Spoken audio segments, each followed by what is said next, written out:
Once a year, thousands of sharks travel great distances to the frigid waters of Alaska. The sharks make the journey for a predestined encounter with the Pacific salmon. The salmon make their own heroic odyssey to spawn in their home waters to create the next generation. But first, they must outrun the explosive salmon shark, Alaska's icy killer. It is a David and Goliath battle when these two great migrations collide in one of nature's great spectacles.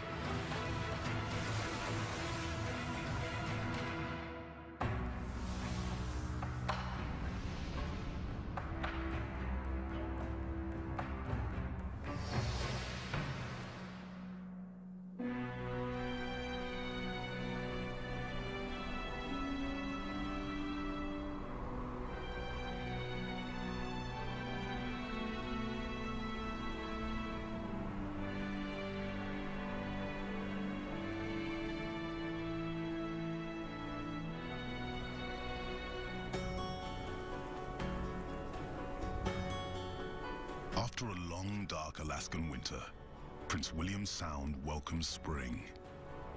But every season here is adorned in ice.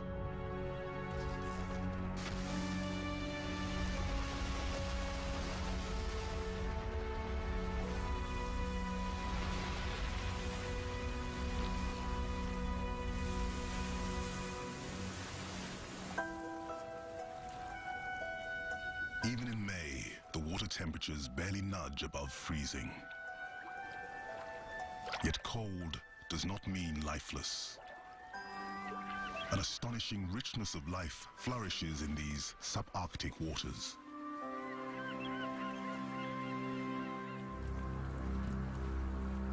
None is more astonishing than the salmon shark, a shark that not only survives, but thrives in this icy crucible. Weighing in at an impressive 225 kilos and growing to a length of around 3 meters, this shark flies through nearly frozen water.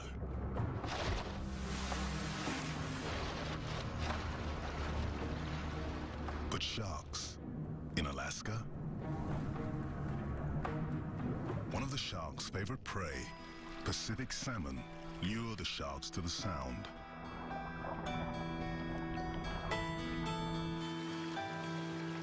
The salmon come to spawn. The sharks come to eat.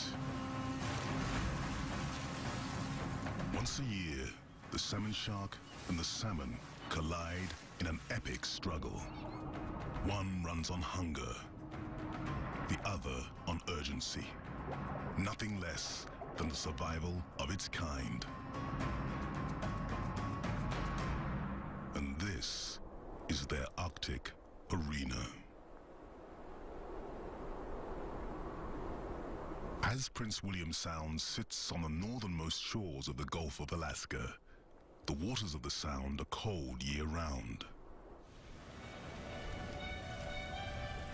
But in spring, they come alive.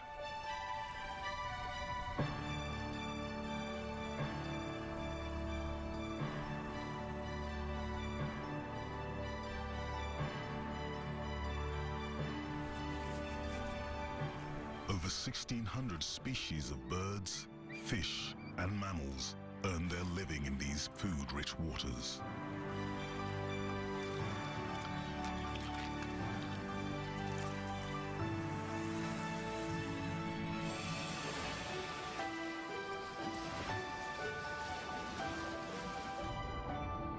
At the base of the food chain, microscopic plankton converts sunlight from the lengthening days of spring into a massive bloom of life, turning the water milky green.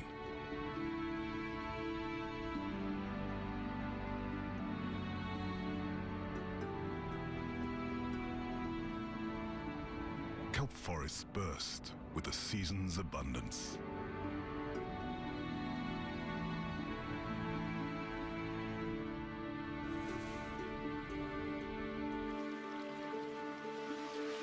hungry animals answer the summons of these ample waters. Among them, the salmon shark.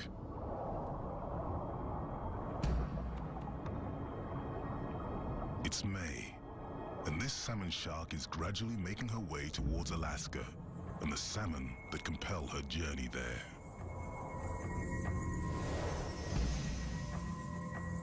She began her long solo odyssey to Prince William Sound a few months ago in the waters off California, where she was born.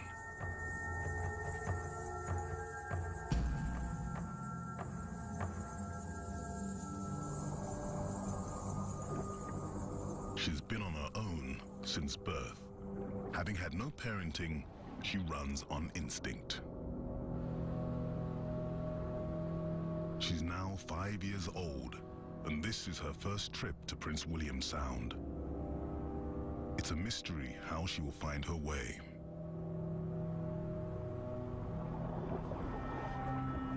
No one ever led the salmon shark here. It is somehow just hardwired for this journey.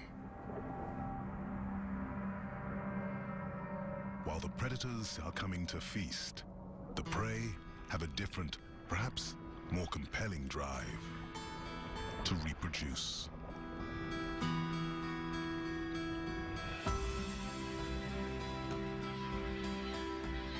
From the distant reaches of the open ocean, these salmon come to the only place where they can successfully mate. The waters of their birth, Prince William Sound.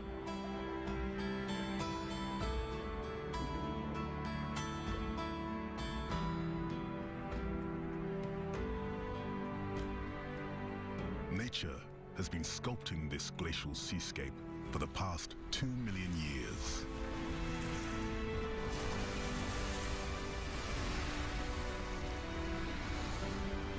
With the coming and going of ice ages, glaciers have advanced and retreated, marking millennial time.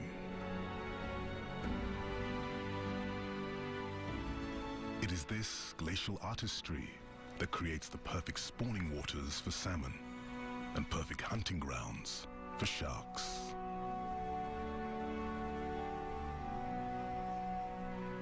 Over time, ice sheets gouge out steep valleys that fill with seawater, creating fjords. Salmon must pass through these fjords to find their spawning grounds beyond them, in the Sound's 1,100 freshwater mountain streams. The salmon need to reach these streams to lay their eggs. The salmon sharks will seize this necessity for a predatory advantage, gathering in the fjords, standing between the salmon and the streams they must get to.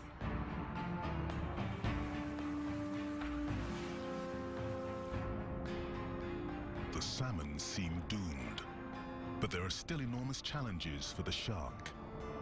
Hunting small, fast fish in ice-cold water requires special abilities. The salmon shark is the fastest predator here. Of the roughly 400 known sharks in the world, this is the only large, active shark equipped to ply these glacial waters. This shark will probably live to about 40 years old. She will journey to the Sound for her share of salmon every spring.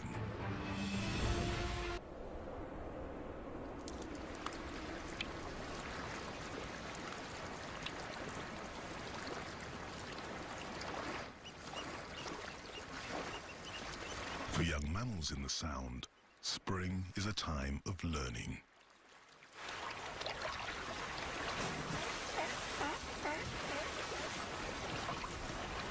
Mammals raise their young, giving them the enormous evolutionary advantage of being nurtured. Of protected mothers handing down their hard-earned lessons of survival. Neither sharks nor salmon have this edge. They are programmed rather than parented. Primal drive propels their journey to the Sound. They travel on an inevitable path, ever closer to their destination and each other.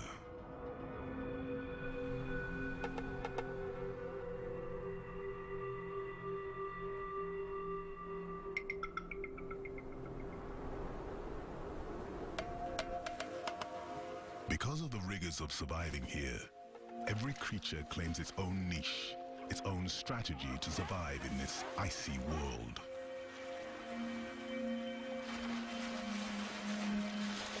But none is more keenly adapted to hunt these waters than the salmon shark. Even its more notorious cousin, the great white shark, rarely ventures into the icy waters that the salmon shark rules.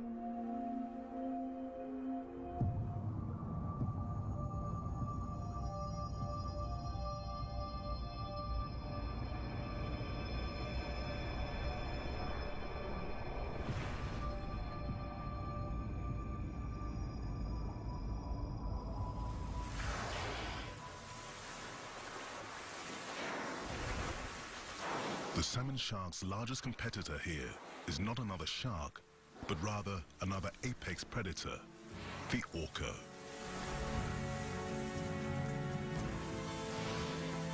Orcas earn their nickname killer whales because they will attack whales, sea lions, and the occasional shark.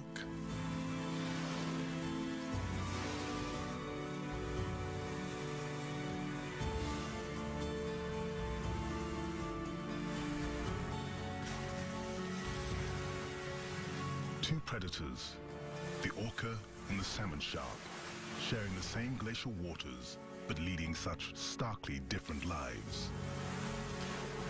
One, a member of a lifelong, tightly knit pod of hunters. The other, a relentless loner.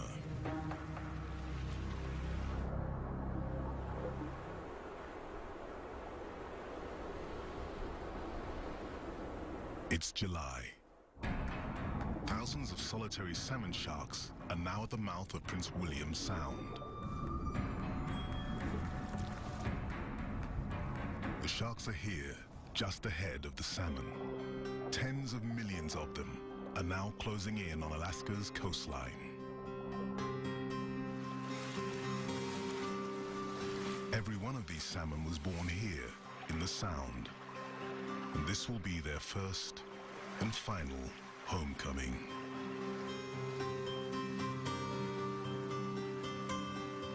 They ventured away from these waters a few years ago to spend their adult lives schooling in the open ocean.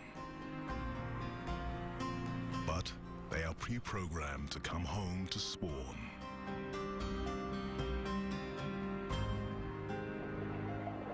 Yet every salmon coming here will die this summer.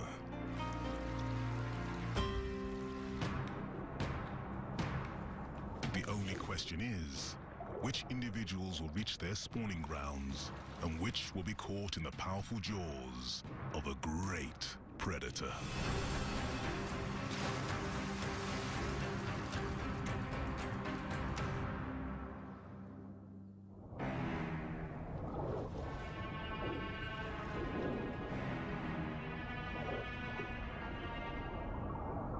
Although humans only recently named the salmon shark, nature perfected this exquisite hunting machine many millions of years ago.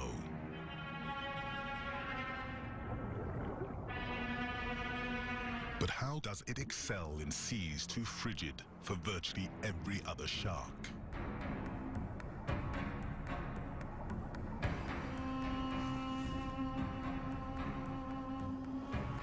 What happens when the salmon shark goes on the prowl? First, critical for hunting fast prey like salmon, the shark's body is streamlined, allowing her to cut through the water with minimal drag and maximum acceleration.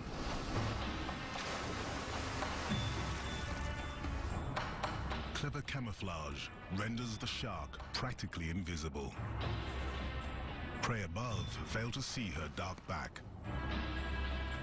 while prey below might mistake her light-colored belly for sky.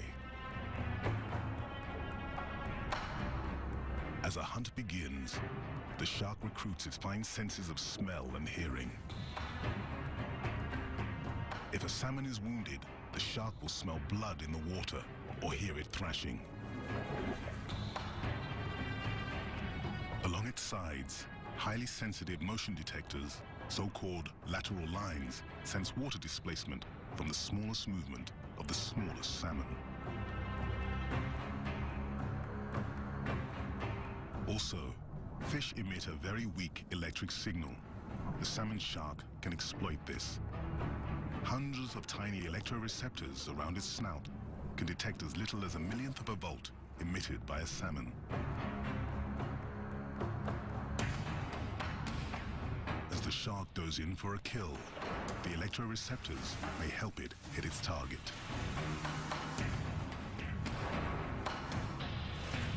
Even if the salmon gets a short reprieve, the salmon shark can reposition with incredible speed, thanks in part to highly flexible fins and a massively powerful tail.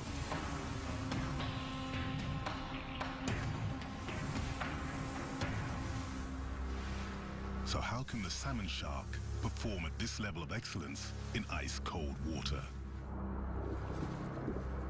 Since the vast majority of sharks live in much warmer climes, how does this one prosper here? The salmon shark has an unusual adaptation for surviving in this frigid world. And it's one that enhances every other ability this unique animal has.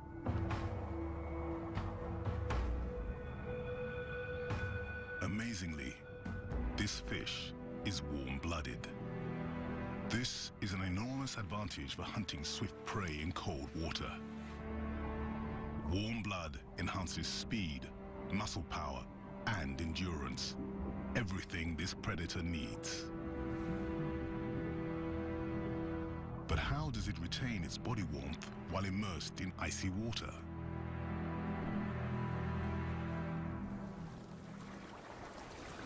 The greatest threat to all warm-blooded animals here is heat loss. Hypothermia stalks the animals as lethally as any predator. Of course, there are the familiar ways of staying warm.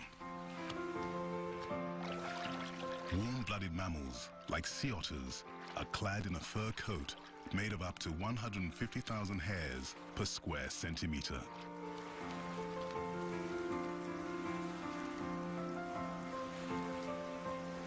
The otter must constantly groom this thick but easily matted fur to maintain its insulating properties.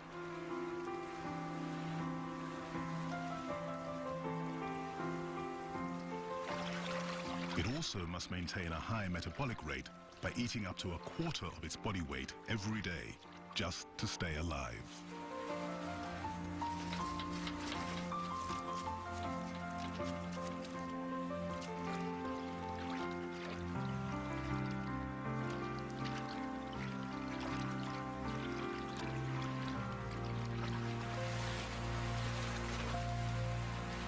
But despite fur coats and high metabolisms, as many as 3 out of 4 of these otter pups will not survive their first year.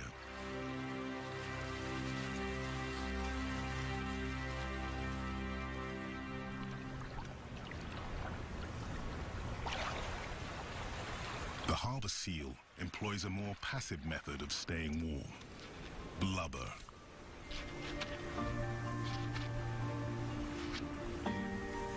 A harbor seal pup is born with quite a bit of this insulating fat. But the pup will only have a 24-day suckling period to build enough blubber to maintain its body heat.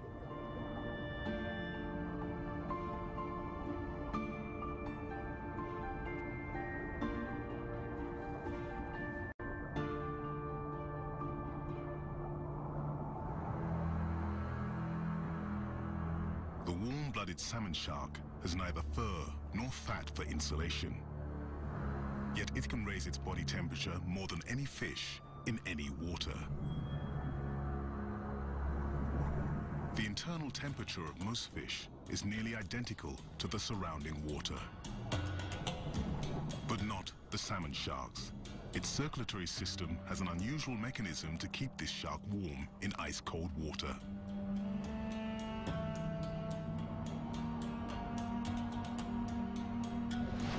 As cold water passes over the shark's gills, it carries oxygen to the blood. The cool, oxygenated blood then travels through the shark's blood vessels. But on its way to muscles and organs, cold blood is warmed by a heat exchange system.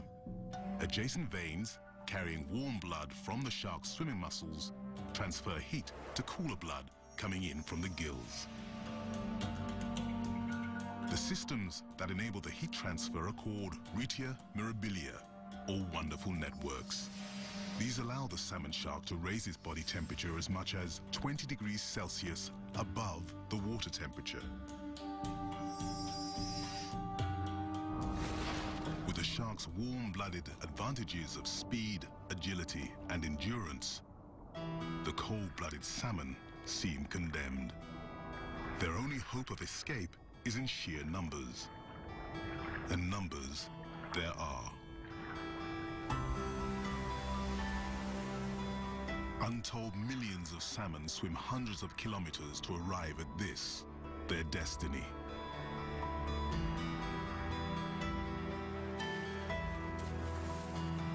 But however gallant the salmon's efforts, many will never reach their spawning grounds. The salmon sharks may eat as many as 1 out of every 4 of them.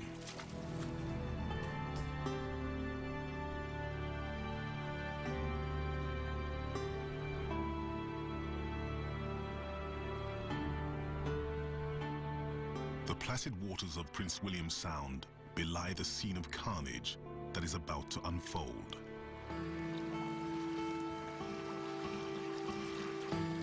In the coming days and weeks of July and August, the salmon will finally come face to face with the infinitely hungry salmon sharks. As they near their home waters, the salmon literally leap in the air as if preparing to flee a dangerous predator. But no one knows why the salmon spend precious energy doing this.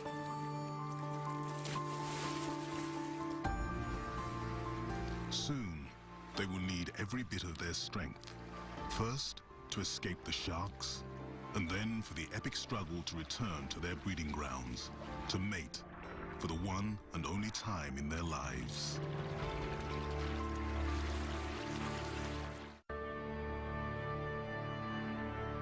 Glaciers of the ice ages carved the steep walls and U-shaped valleys that define the fjords. But the salmon cannot spawn in saltwater fjords. They must reach either freshwater streams or the intertidal zone where clear streams meet the salty sea.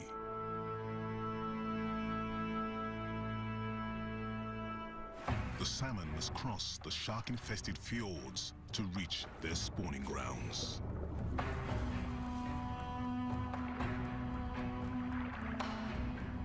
It's late July. The salmon gather in large schools, waiting for the rising tide to help propel them up the fjord.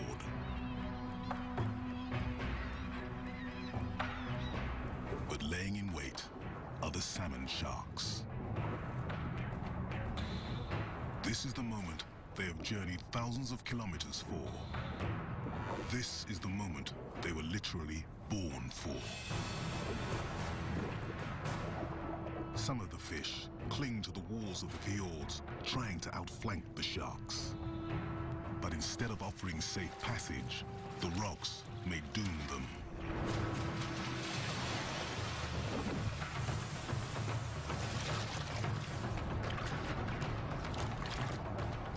Although sharks have a reputation as primitive, they are brilliant hunters.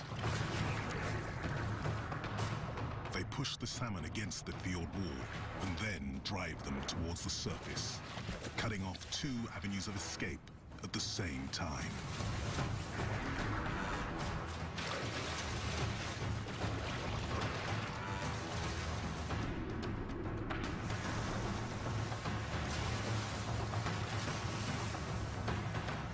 a shark misses on the first strike, it is so flexible and has such endless endurance that it literally runs circles around a fleeing salmon, churning a prison of water until the salmon simply gives up.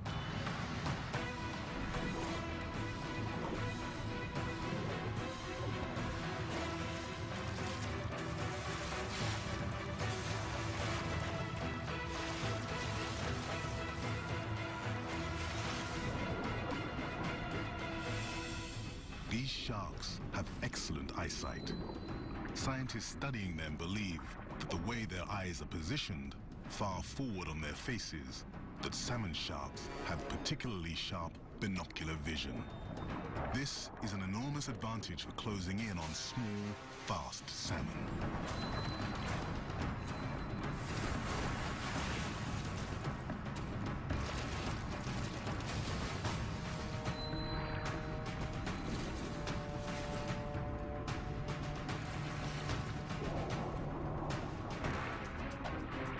The salmon shark's classic tactic is the vertical attack, deploying its natural speed and camouflage.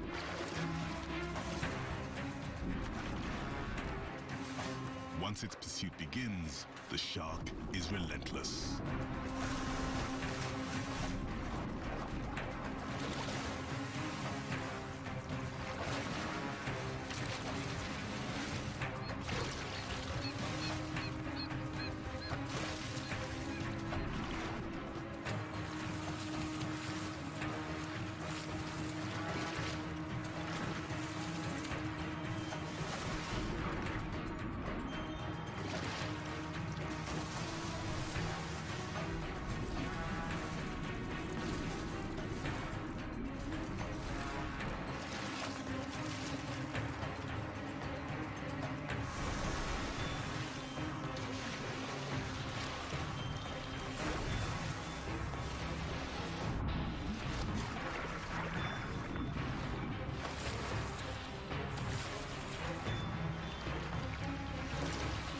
Gorging themselves in waters packed with salmon, many sharks may strike at once.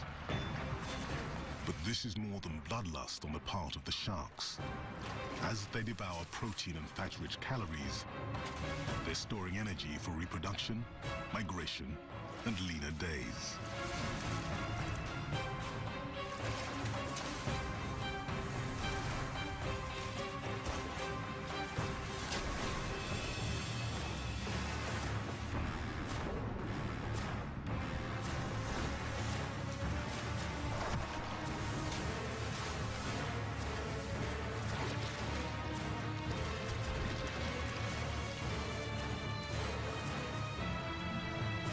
It's clear that the sharks are here to feed a common hunger.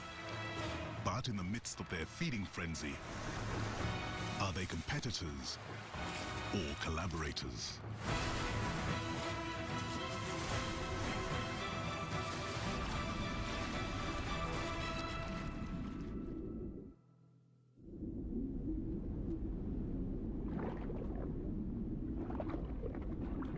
Marine biologists are just beginning to understand the nature of these unusual sharks.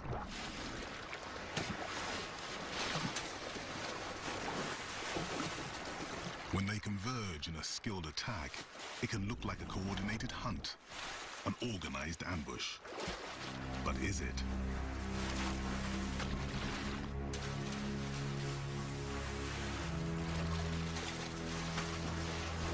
Do they communicate? Do they coordinate? Do these fish plot and plan?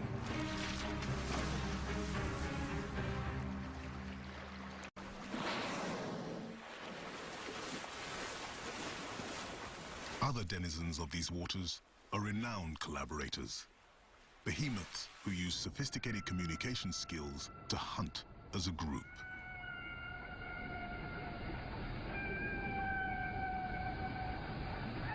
Humpback whales even make specific assignments to individuals within the hunting parties.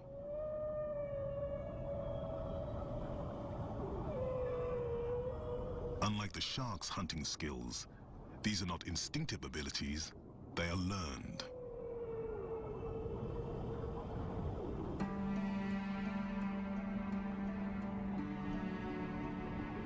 stark contrast to a salmon shark, a humpback mother will teach her calf how to hunt.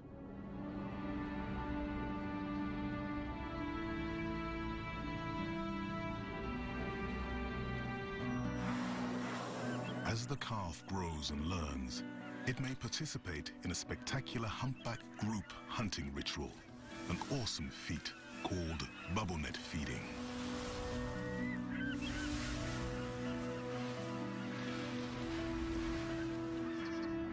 Schools of herring attract the humpbacks, much in the way that the salmon lure the salmon sharks.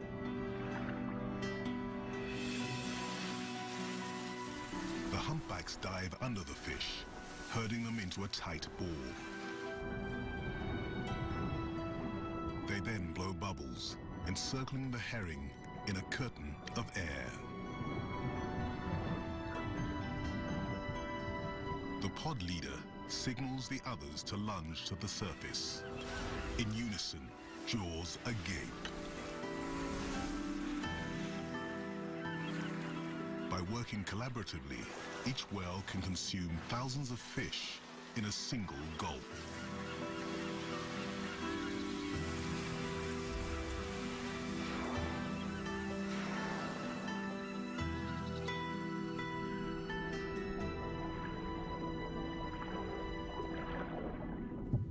Salmon sharks also hunt with each other, but in their case, proximity does not mean cooperation.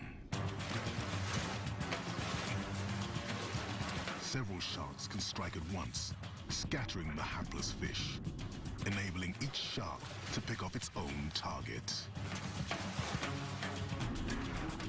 The sharks appear to have an instinctive understanding of their enhanced power when they work the same waters. A salmon fleeing one shark may fly into the jaws of another. But most biologists believe that the sharks do not coordinate their hunt in the same way that mammals like humpbacks do.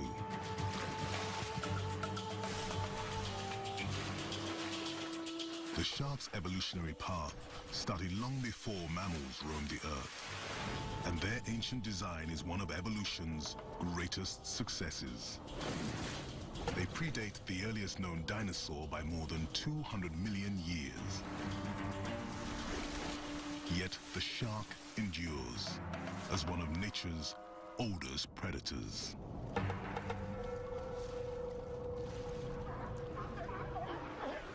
Sharks and mammals have, of course, followed very different evolutionary strategies.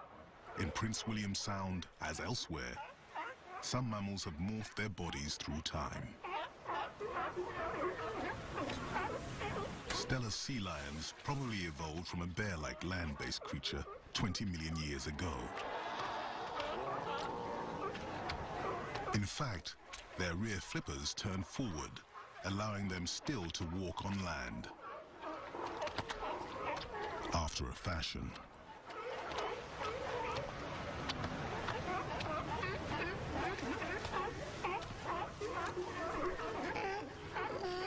Unlike their fellow predator, the salmon shark, sea lions are territorial.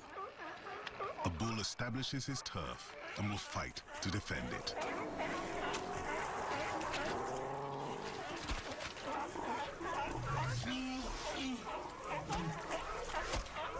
The bulls do not eat during mating season, so size does matter.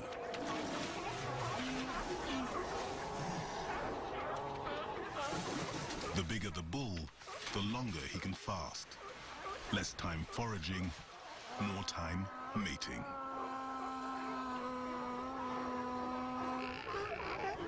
The gregarious bull's personal success, and that of his endangered species, depends on maximizing mating opportunities.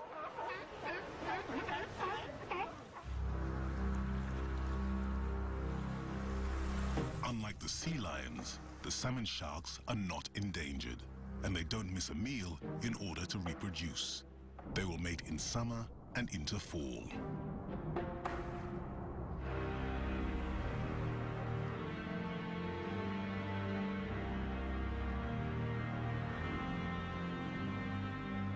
By August, the chilly breath of winter is already sweeping across Prince William Sound. Here, every season but winter passes quickly. Despite even icier water, this shark will perform with warm-blooded excellence and tireless efficiency.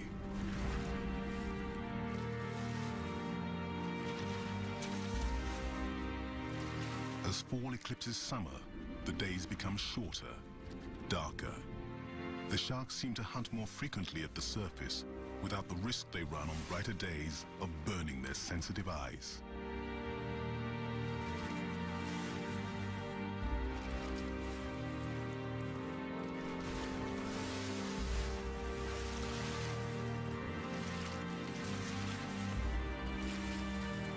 As the annual feast continues, a shark's increased weight adds challenge to its normally athletic leaps.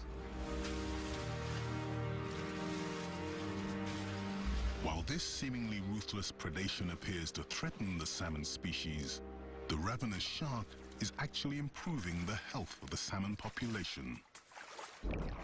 By thinning out the less robust fish, it's allowing stronger genes to be passed on at spawning. So despite their hearty appetites, the sharks are good for the salmon species.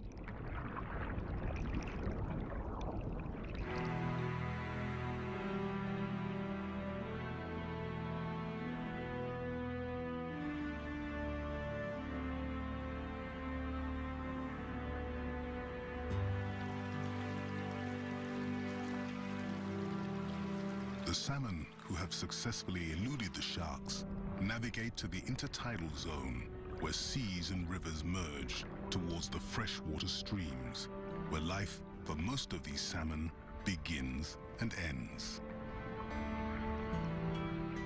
They have come hundreds of kilometers and are so close to fulfilling their purpose here. Yet their most critical mission still lies ahead, past another alley of daunting predators.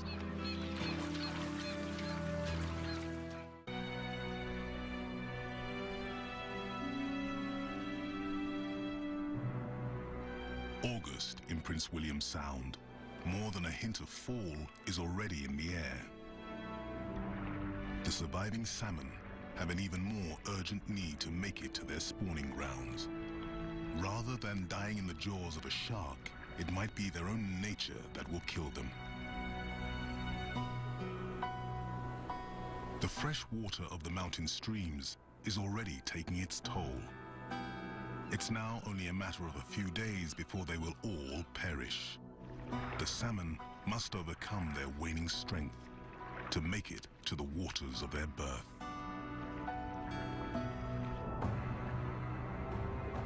But even as the salmon leave the saltwater domain of the salmon sharks, they are still in danger.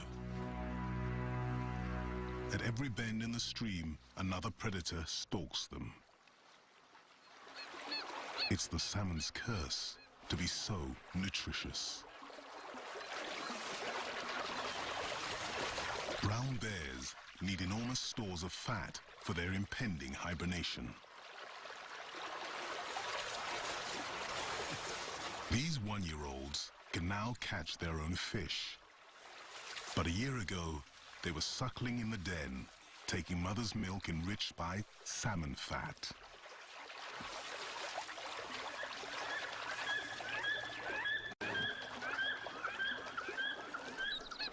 Eaglets eating salmon add about half a kilo to their body weight every few days. While other black bears are devouring hundreds of salmon, this bear is focused on only one fish he caught before she could release her eggs, which by now weigh about half a kilo. The bear forgoes the meat of the fish and, with the precision of a sushi chef, removes just the roe for a bit of caviar.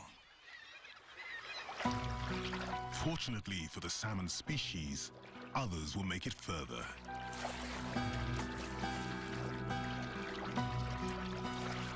Finally, after swimming hundreds of kilometers, The now dying salmon reach the waters of their birth.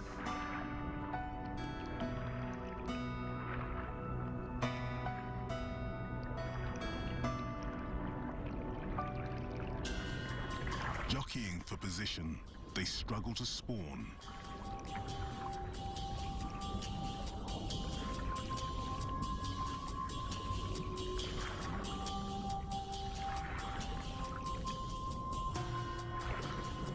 Male salmon, obvious from the sharply hooked snouts that form just prior to breeding, fight each other for females.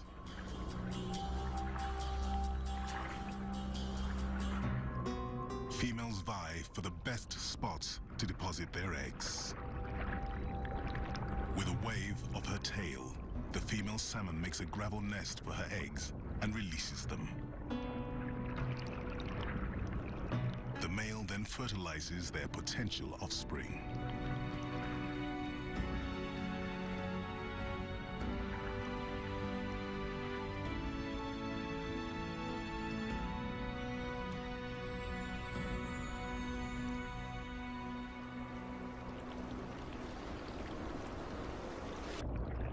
Just as the salmon sharks stalked the salmon, others will hunt their offspring.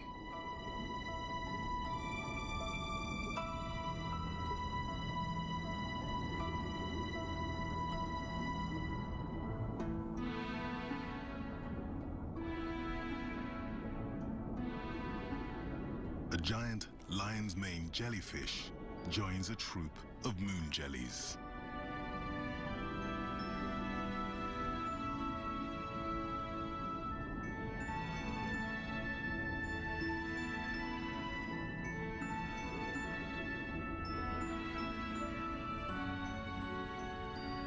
Though these magnificent creatures may seem benign, they are in reality a navy of hungry predators, a gelatinous flotilla feeding on tiny salmon eggs and larvae.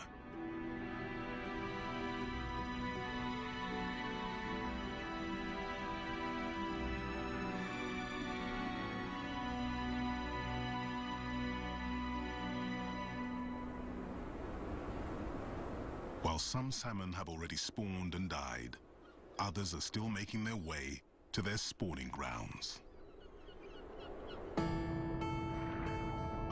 Each river has its own timing, allowing fish access to their home waters without competition from other salmon trying to get to theirs.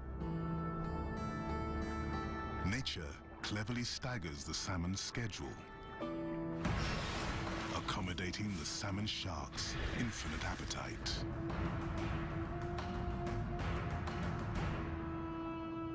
But if, for some reason, the salmon never ran again, salmon sharks would not vanish along with them. The sharks would simply forage for other fish, as they do when the salmon are not running.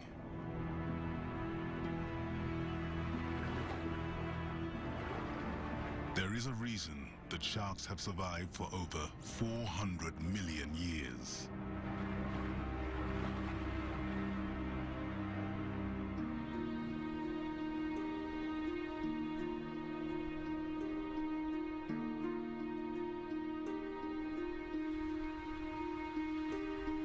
By September, most of the salmon are dead.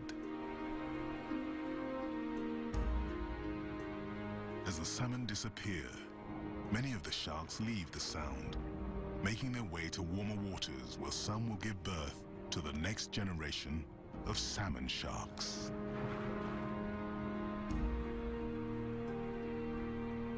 With the arrival of winter, Prince William Sound will cloak itself in a different sort of splendor.